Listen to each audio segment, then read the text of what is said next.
Dimanche 10 janvier, la région espagnole de Catalogne se dotait d'un nouveau président, Carles Puigdemont. Il a salué son investiture par un « Vive la Catalogne libre » qui sera sans aucun doute le fil directeur de sa politique.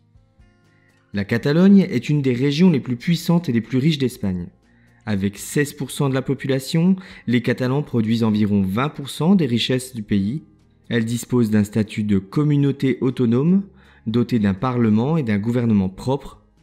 La santé, l'éducation et les services sociaux notamment relèvent de ses prérogatives. Mais pourquoi les Catalans souhaitent-ils l'indépendance ? Il faut savoir que cette région dispose d'une culture propre, avec notamment une langue différente, le catalan. De plus, de nos jours, les indépendantistes catalans reprochent à l'État espagnol le déficit fiscal de la région.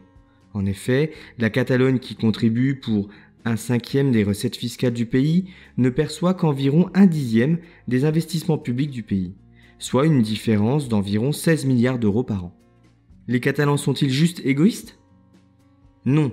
La volonté d'indépendance n'est apparue qu'à la fin des années 2000 avec l'échec de l'Estatut. L'Estat quoi ? L'Estatut. Ce nouveau statut de la région offrait à la Catalogne la capacité de mener une politique économique et sociale autonome. Une sorte de retour d'ascenseur pour la participation conséquente de la région envers le reste du pays. En 2006, sous le gouvernement socialiste, l'Estatut est officiellement adopté. Il prévoit la création d'une agence catalane chargée de collecter l'ensemble des impôts catalans et la réduction du déficit fiscal de la région. Mais l'Estatut ne sera jamais réellement mis en pratique. Les recours de la droite ont conduit à la censure en 2010 d'une grande partie de la loi. Dès lors, les autonomistes se sont mués en indépendantistes, considérant que le dialogue avec Madrid n'était pas possible en tant que région et qu'il fallait négocier d'égal à égal avec l'État espagnol. En 2009 puis en 2014, la population de la région est consultée sur le statut de la Catalogne.